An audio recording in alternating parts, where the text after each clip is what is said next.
I think there's three keys to why the market has done so well since the election. I think, first of all, there's some political certainty. Regardless of how the election went, the fact that it's over it provides some certainty to the market.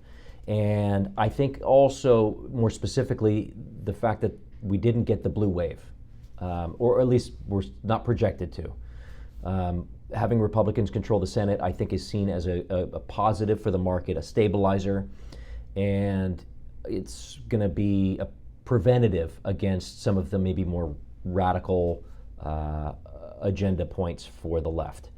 And I think that's just seen as market positive. I think everything that happened or is projected to happen has been positive for the market, much more so than what was being built in, this fear of this is going to be a disaster. It didn't come to pass, and so there's just a little bit of just relief post-election.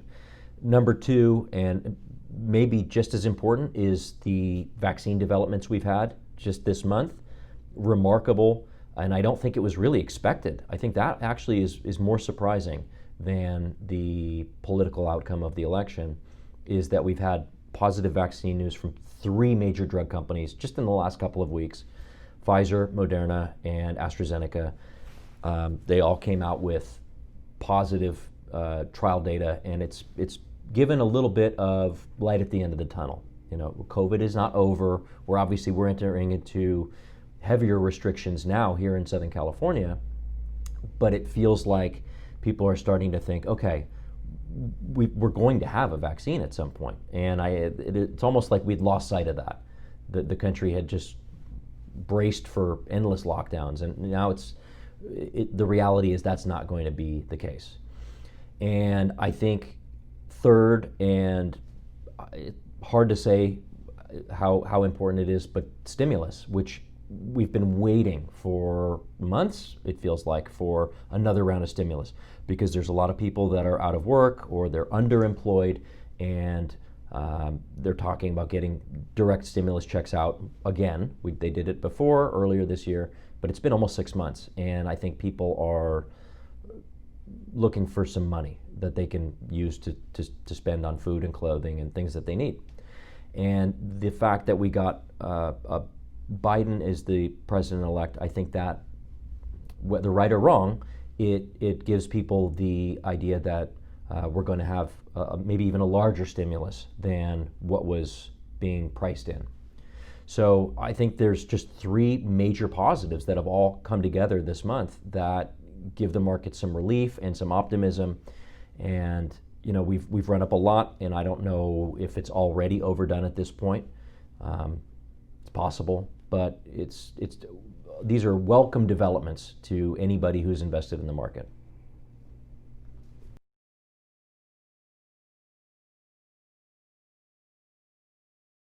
And it is something that we started to discuss in the previous video, and a lot of people have brought up this topic for a couple of years now. It's almost been a hope.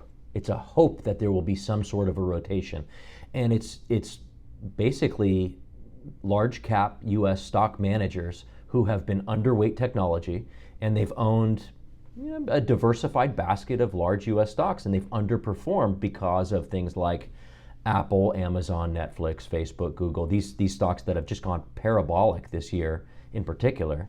And there's been a hope that there'll be some sort of a reversion to the mean. Basically what that means is that these hot stocks will cool off and give a chance for some other stocks to participate in a broader rally. We pointed out in the last video, in the What Could Go Right segment, that maybe the market will respond favorably even in the outcome that was being perceived as negative. A Biden win, maybe the market doesn't need to fall apart. Maybe it doesn't need to go down at all if there's some sort of a rotation underneath the surface, because the market is made up of many sectors, and we've had these headline stocks. The FANG names that we just mentioned have done the heavy lifting. And there's been this possibility that what if some of these other sectors start to catch up, meaning energy, banks, financials, industrials, materials, some of these stocks that people have really all but forgotten about.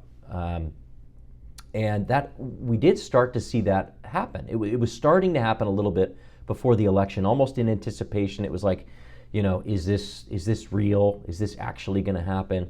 And since the election, like you said, it's accelerated. Some of these moves are astounding.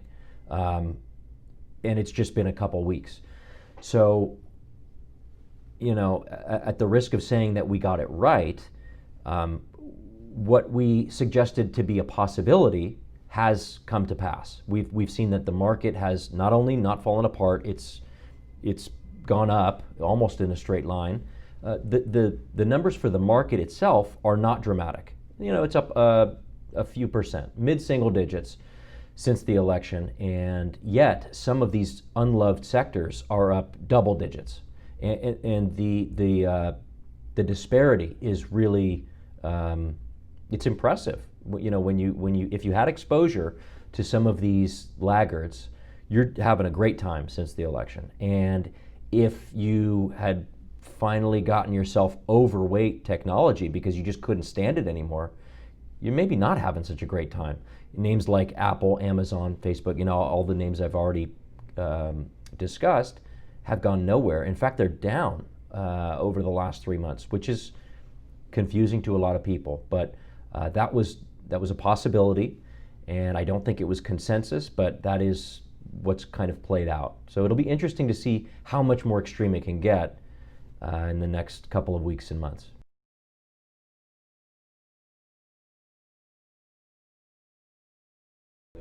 I wish I could answer definitively that here's what's causing this rotation.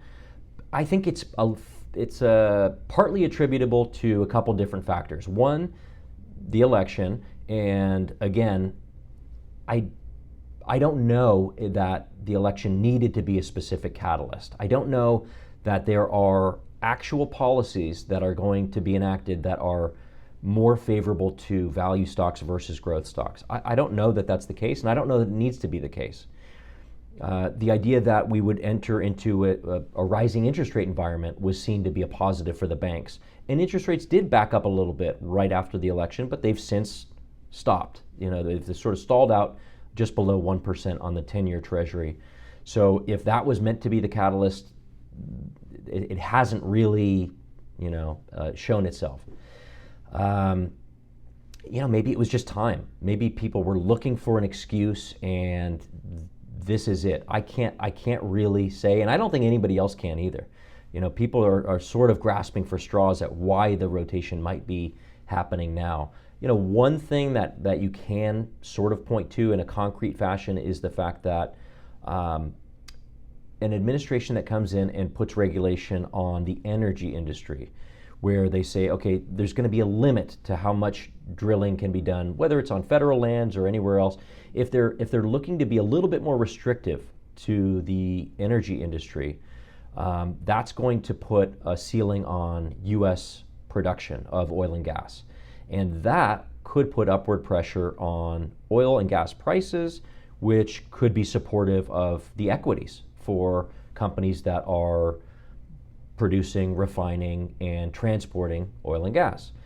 That has been the sector that has benefited most since the election. Since the beginning of November, energy is up like 30%. And maybe that one sector was holding back the value trade. So maybe there could be something there. And we will explore that most likely in future videos and articles. I think it's still a little bit too early to draw that conclusion, but that's an interesting topic.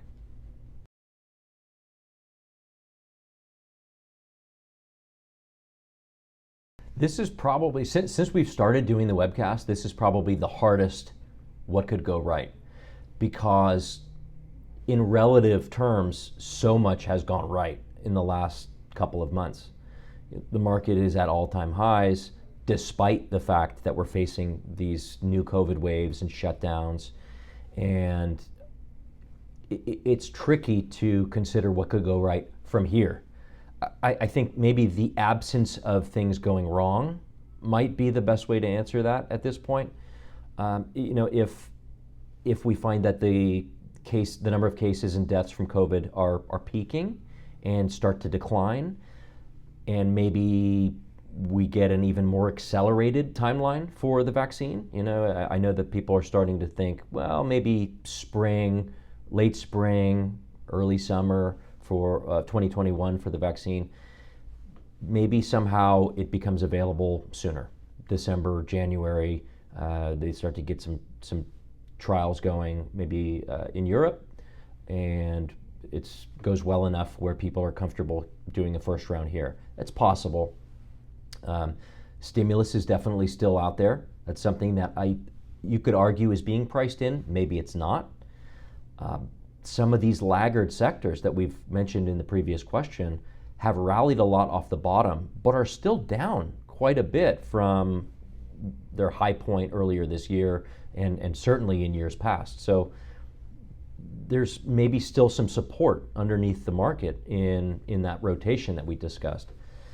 And maybe even some of the growth names, these technology names that have cooled off for the last 3 or 4 months, maybe they pick back up. Maybe what's been happening is they've just been taking a breather, consolidating, as market technicians like to say, and they enter the next leg higher. That's possible. So in terms of what could go right, I think we need to see some of these lockdowns have the desired effect, which is that they curb the increase of cases and deaths of COVID. And I know it's dangerous going into the cold weather season. That's been the concern all along, is that the cold weather is going to make things worse because restaurants and other places that have been able to kind of get by doing outdoor dining and things like that, they're not going to be able to do that, certainly not as easily. So we are in a little bit of a race against time with regards to the vaccine and helping these small businesses that are suffering. With the combination of stimulus and vaccine, that needs to happen just in time, I think. And that's certainly something that could go right, but there's some nervousness around there for sure.